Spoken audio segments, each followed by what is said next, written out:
This is going to be a very different video from the ones you're used to because I mostly just want to shoot the shit with you about a subject I've been thinking and reading about lately, omniscience.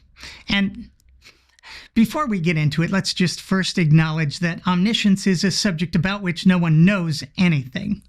No one has experienced omniscience, nor has anyone ever been able to talk with someone who is omniscient. And yet, somehow, people claim to know all kinds of things about omniscience, particularly in relation to the Christian God. And despite the fact that there is no explicit biblical teaching regarding omniscience, how it's defined, or if there are any limitations, for Hitchin's sake, we can't even establish the existence of the Christian God. And yet, somehow, people seem to know all kinds of things about God's attributes, which can literally be nothing more than pure conjecture and theory. So let's start off by asking a simple question. What is the scope of omniscience for an omniscient being? Many Christians will tell you that God knows whatever can be known, without ever telling us or giving us an example of what an omniscient being can't know and or why. And let me be clear here, there are cute answers to this question. God can't know a person he doesn't love, or he can't know a person he can't save, etc. But of all the possible things we imagine God could know, are we talking about something like knowing the position of every quark and gluon in the universe for all 13.8 billion years of our current instantiation of space-time? Is omniscience completely granular down to the smallest possible detail? If so, one imagines that this level of granular knowledge has always existed in the mind of a being who itself has always existed? Yeah? If so, then everything has always existed, at least as a thought or idea in the mind of God? If that's true, everything that has happened or will ever happen has already happened, has been happening forever, and will continue to happen forever in the mind of God?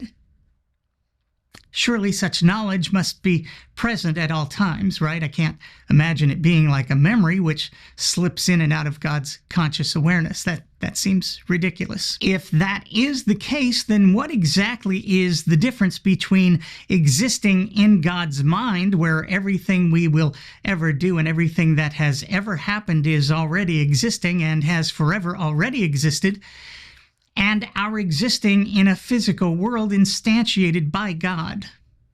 And did God's knowing that what existed in God's mind forever prior had to be created and exist in this physical world mean that God had no choice but to create it exactly as he created it? What about before God created time?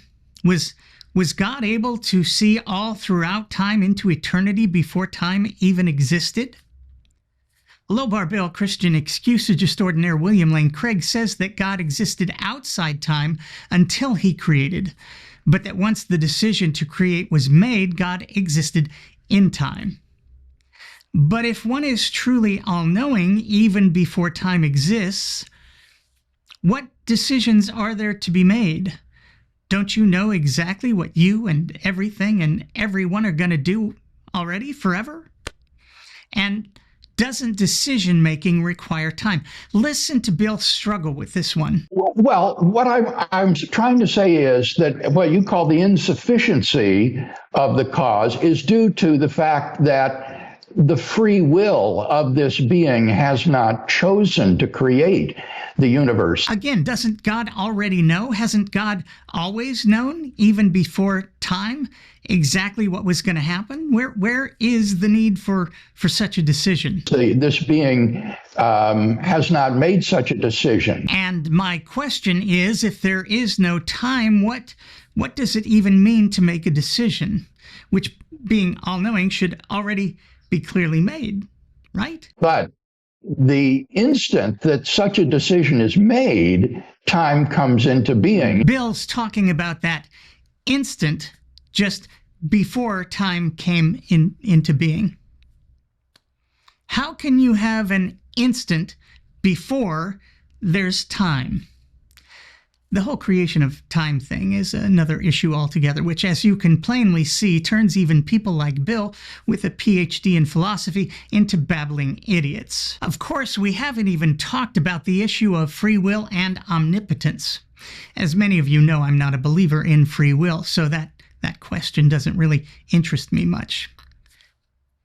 Although, I do wonder how an omniscient being who has forever known exactly how everything forever is going to go has any choice in the matter, any matter. I certainly don't see how any of us had a choice in anything we do. Didn't we already make every choice we were ever going to make in God's all-knowing mind before time even existed? And haven't those choices forever existed as the choices we both forever made prior in God's mind and we're always going to make here? Didn't God create us in this instantiation of existence exactly and precisely the way he made us, with our various genes and influences, etc., so that we would do exactly what he's always known we would do? Surely we couldn't possibly do anything other than what we already and forever did in God's all-knowing mind, right? Whew. All right. Okay, that's more than enough questions for now. My brain hurts. But I don't think I've ever been looking forward to reading the comments on one of my videos more than I am right this second. You guys have always been way smarter than me, so maybe there's something I'm just missing, aside from all the stuff I'm so obviously missing. Anyway, have at it. I think this is going to be my favorite comment section ever. Until I do the things I was always going to do and have been doing forever in God's mind, I'm me. Thanks for watching.